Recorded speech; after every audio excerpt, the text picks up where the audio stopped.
Welcome back to AY_Tech, A Cipher Crimes.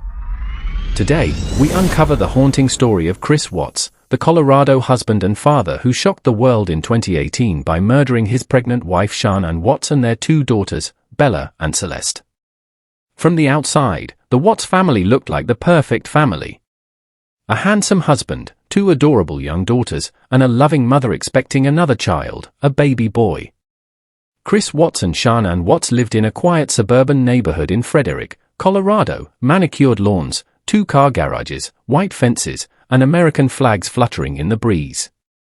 Shanann often posted updates about her growing family, her health journey, and how lucky she felt to have a husband like Chris. To neighbors and friends, they were a model family. But like many seemingly perfect lives online, the cracks were hidden behind filters and smiles. Behind closed doors, the couple was drowning in debt. Chris was growing distant, emotionally shut off. Shanann felt it but tried to hold the family together. In one video she posted, she lovingly called Chris my rock. In reality, their marriage was crumbling. While Shanann focused on her health and a thriving MLM business, Chris began an affair with a coworker, something Shanann didn't know about. Or maybe she did. She started traveling more for work, giving Chris time alone at home. But rather than missing her, he was enjoying his new freedom. To Chris, the perfect family started to feel like a cage. Friends began to notice subtle shifts. Chris lost weight, changed his habits. Shanann grew more anxious in her messages, often venting to close friends about Chris's coldness and lack of affection. But no one expected what would come next. This chapter ends with the calm before the storm, a family cookout, a playful video of the kids, and Shanann returning from a short business trip on the night of August 12, 2018. By the next morning, everything would change. August 13, 2018, a date that began with silence. At 1:48 a.m., Shanann Watts returned home from a business trip. Security camera footage from the neighbor's house shows her being dropped off by a friend, walking up the driveway, and entering the house. It would be the last time anyone saw her alive. By morning, her friend Nicole Atkinson grew concerned. Shanann had missed a scheduled OB/GYN appointment and wasn't responding to calls or texts, highly unusual for the punctual, responsible mother. Nicole drove to the house and rang the doorbell. No answer. She called the police. When officers arrived, the house was quiet, too quiet. Chris showed up not long after, calm, cooperative, maybe too much so. He let them in. Shanann's purse was still there. Her phone and keys too. The kids' rooms looked undisturbed. But Shanann and the girls were gone. At first, Chris claimed Shanann had said she was taking the girls to a friend's house. But no friends had heard from her. And Chris's version of the morning didn't sit right with investigators. In his police interview, Chris said he and Shanann had an emotional conversation before she left. But there were no signs she ever packed or drove off. No GPS activity. Nothing. As the hours passed, concern turned to suspicion. Chris did a TV interview, pleading for his family's return. Shanann, Bella, Celeste, if you're out there, just come back. We love you. But behind the soft voice and tearless eyes, detectives noticed something off. His demeanor was flat. Unemotional. The community felt it too. A neighbor, after watching Chris act nervous on the home security footage, whispered to police. He's not acting right. Something's wrong. Back at the house, cadaver dogs were brought in. Forensic tech scanned phones and GPS logs. Nothing matched Chris's timeline. He said he went to work early that morning. But his work truck's GPS told a different story. It had stopped at a remote oil site for longer than usual. The net was tightening. Shanann's family, devastated and frantic, pleaded with the public for help. But in their hearts, they were beginning to suspect the unthinkable. So were investigators. What began as a wellness check had now turned into a full-blown criminal investigation. And Chris Watts was at the center of it. Chris Watts sat in the police interview room, slouched, arms crossed, pretending to be cooperative. But his words didn't match the facts, and investigators knew it. The turning point came when he agreed to take a polygraph test. He failed. The examiner told him bluntly, "Chris, these results show you're not being honest. We know you're lying." Hours into questioning, with pressure mounting, Chris finally cracked, but not completely. In a disturbing twist, he blamed Shanann. He claimed he saw her killing their 2 daughters in a rage, and that he, in turn, killed her in response. The investigators didn't buy it. After more digging and relentless pressure, Chris confessed the unthinkable truth. In the early hours of August 13th, after Shanann returned from her trip, the couple argued. Chris, emotionally detached and emboldened by his secret affair, made a decision that would change everything. He strangled Shanann in their bed, while their daughters slept down the hall. Then, as if the horror wasn't already unbearable, he loaded her body into his truck and placed his daughters in the back seat, still alive. He drove to a remote oil field operated by his company.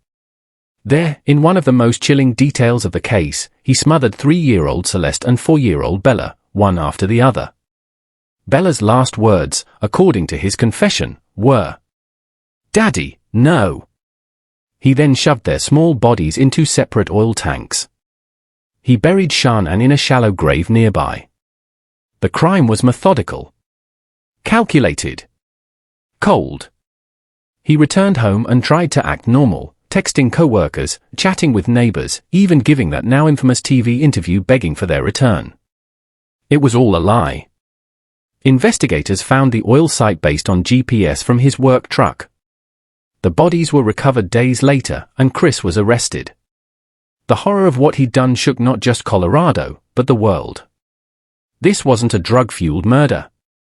It wasn't a crime of opportunity.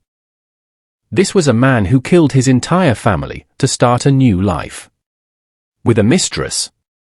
With no kids. With freedom. Public outrage was instant. Vigils were held. News outlets around the world replayed Chris's interview, analyzing every blink, every breath. How could a seemingly normal man commit such monstrous acts? That's the question that haunted everyone, and still does. The illusion was shattered. The perfect family? Gone. Replaced by one of the most disturbing cases of family annihilation in modern history. The confession was out. Chris Watts had admitted to killing his wife Shanann and his 2 daughters, Bella and Celeste. Yet even in confession, he initially twisted the truth, claiming he only killed Shanann in a rage after she murdered the girls. But investigators, and the public, weren't buying that version. Eventually, with mounting forensic evidence and pressure, Chris revealed the real story. He killed them all, alone, deliberately, and in cold blood. News of his full confession broke like a tidal wave across media outlets. From Denver to London, Australia to South Africa, people were horrified.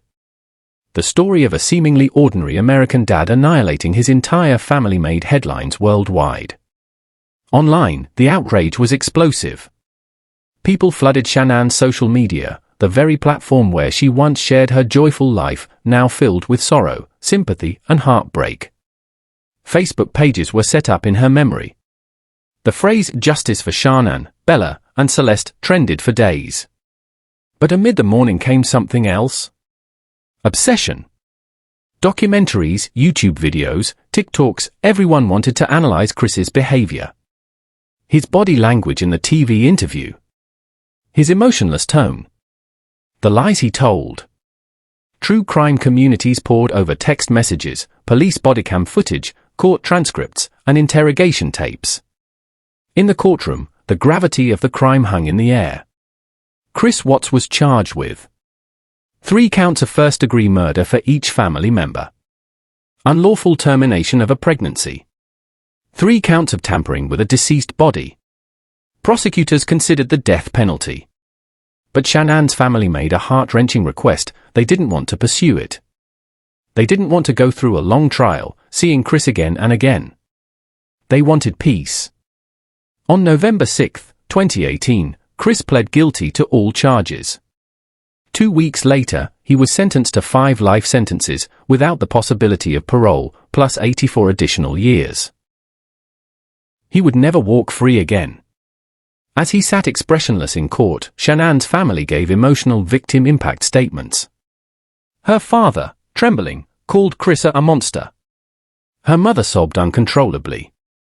The pain was unbearable. The nation wept with them. People asked, why didn't he just walk away? Why not divorce? Why murder his own children? Psychologists, criminologists, and even FBI profilers weighed in. Some labeled him a narcissist. Others said he was driven by ego, fantasy, and a desperate desire to escape responsibility. But no explanation could bring back Shanann, Bella, Celeste, or baby Nico. The public fallout became a permanent scar, a reminder that even the most polished lives can hide unimaginable darkness. In the wake of Chris Watts' confession, the world wasn't just asking what happened, they needed to know why. How could a man destroy his own family so completely? What drove him? Much of the answer, investigators found, pointed to Nicole Kessinger, the woman Chris was having an affair with. Nicole was a co-worker at Anadarko Petroleum, where Chris worked. Their relationship had started just weeks before the murders. According to Nicole, Chris told her he was in the final stages of divorce, that his marriage was over. He claimed Shanann was no longer living at home, all lies. They went on dates. They spent nights together. They exchanged suggestive photos. But as the days passed, Nicole began to sense something was off. When Shanann and the girls were reported missing, Nicole recognized the names from Chris's stories. She Googled Shanann's name, and panic set in. Within 24 hours, she contacted police and agreed to a full interview. She handed over her phone. Every message. Every call. She wanted no part in a cover-up. In the transcripts, Nicole said, "I was shocked. I was scared. I had no idea he could do something like this. If I had even the slightest clue, I'd never have spoken to him again." But the media wasn't so forgiving. Once her identity was leaked, Nicole Kessinger was thrust into the public eye. Many believed she was more involved than she let on. Others blamed her for motivating Chris. Online forums flooded with accusations, conspiracy theories, even threats. Some labeled her a homewrecker. Others called her a victim.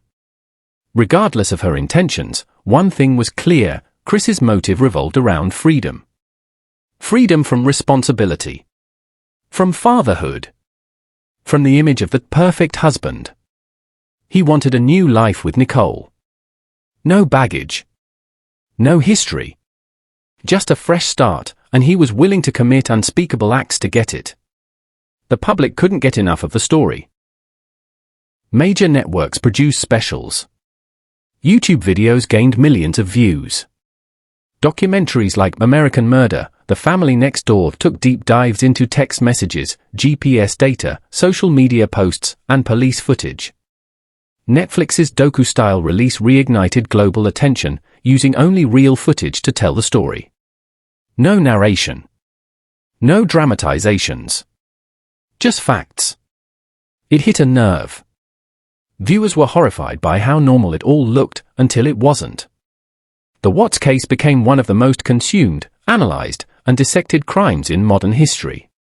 But in the center of the media storm was a simple, tragic truth.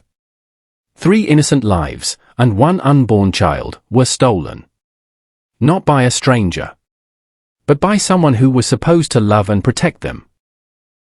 Chris Watts now lives behind bars, sentenced to life in prison without the possibility of parole. He's incarcerated at the Dodge Correctional Institution in Wisconsin, far from the Colorado town where he once lived with his family. In prison, Chris was placed under watch for his safety. The notoriety of his crime made him a target, even among the most hardened inmates. For a while, he was kept in isolation. Alone with his thoughts. Alone with the reality of what he had done. But the story didn't end there. While the world watched in horror, others grew obsessed, not with justice, but with Chris himself. He began receiving fan letters, marriage proposals, and even money from admirers. Some believed he was misunderstood. Others were drawn to the bad boy image that the media had unintentionally created. It was a disturbing twist. In response to this attention, Chris started writing back. In these letters, many later released to the public, he talked about his daily life in prison, his thoughts, his regrets, and even detailed confessions that contradicted what he'd said in court. One chilling excerpt from a letter to author Shanann Watts revealed that Bella had walked in and witnessed him wrapping Shanann in a sheet. She had asked, "What are you doing with Mommy?" He claimed he lied to her, saying Mommy wasn't feeling well.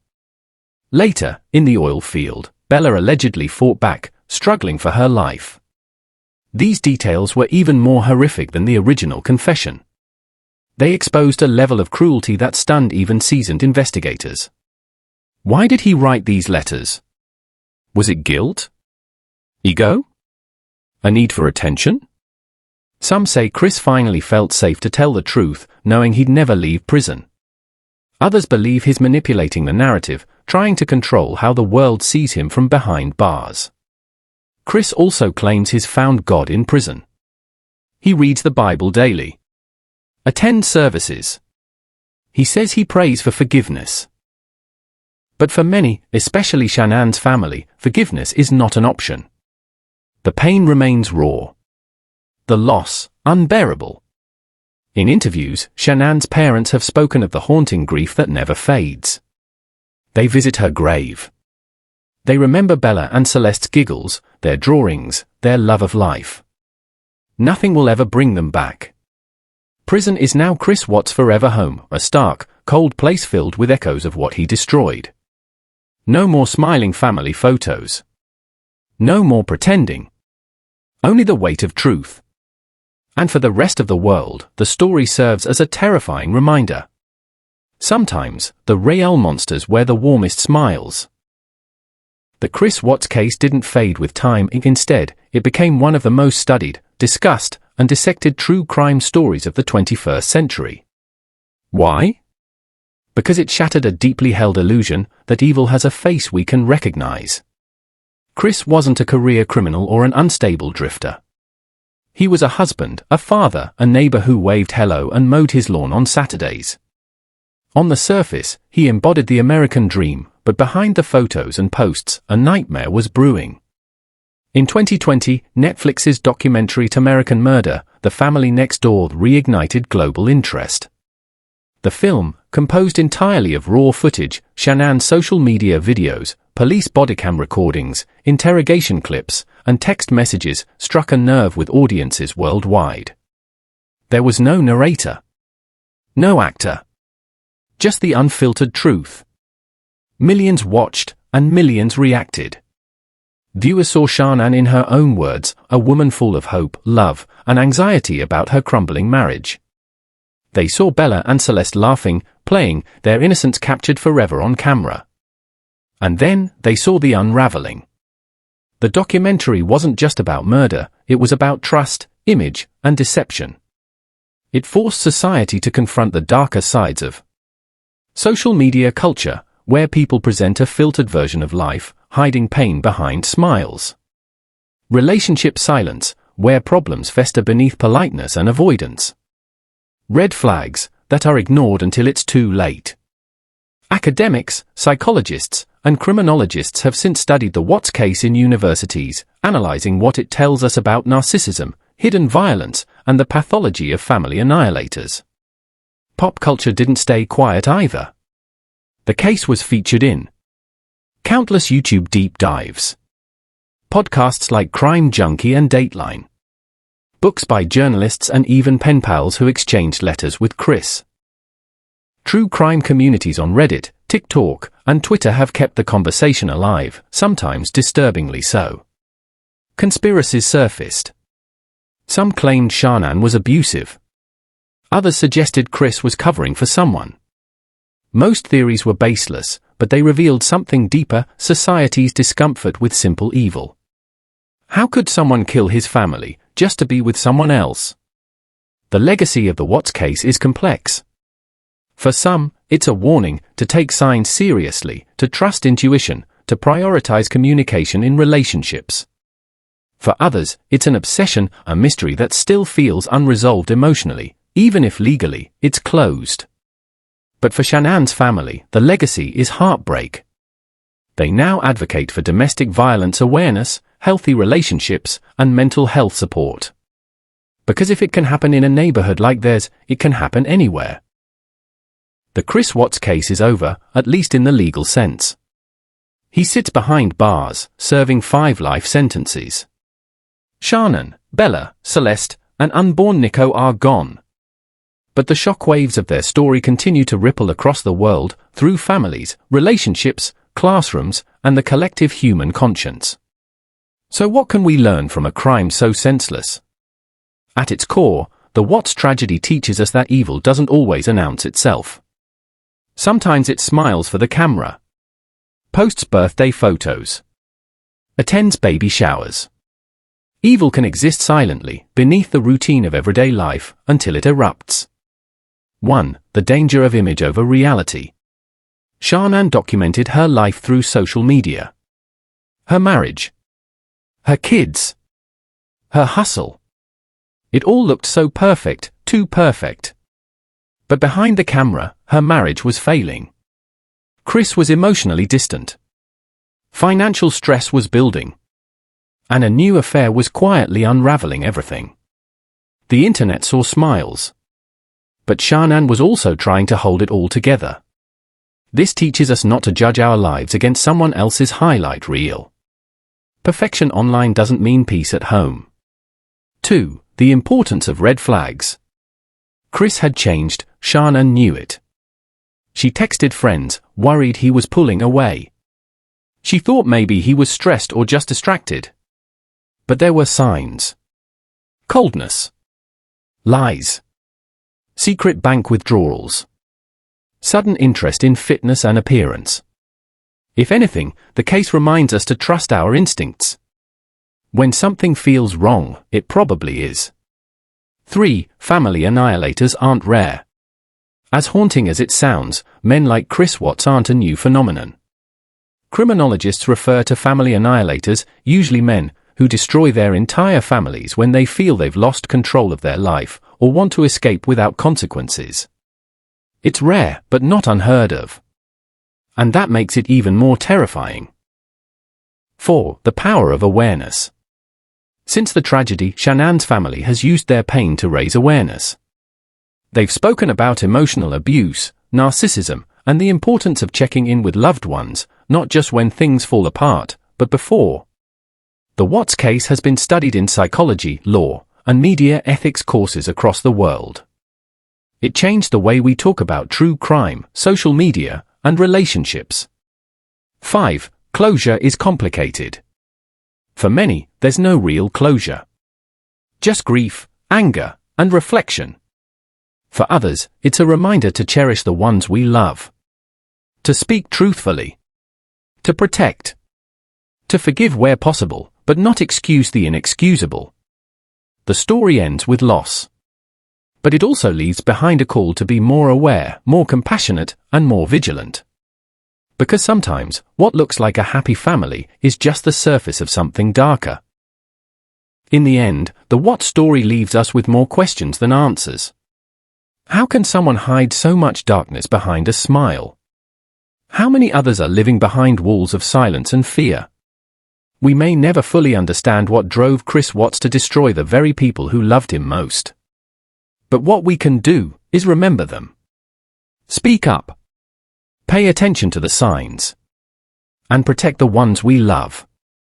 In memory of Shanann, Bella, Celeste, and Nico. May their light never fade. Like, share, and subscribe to help us tell more stories that deserve to be heard. Stay safe. Stay aware.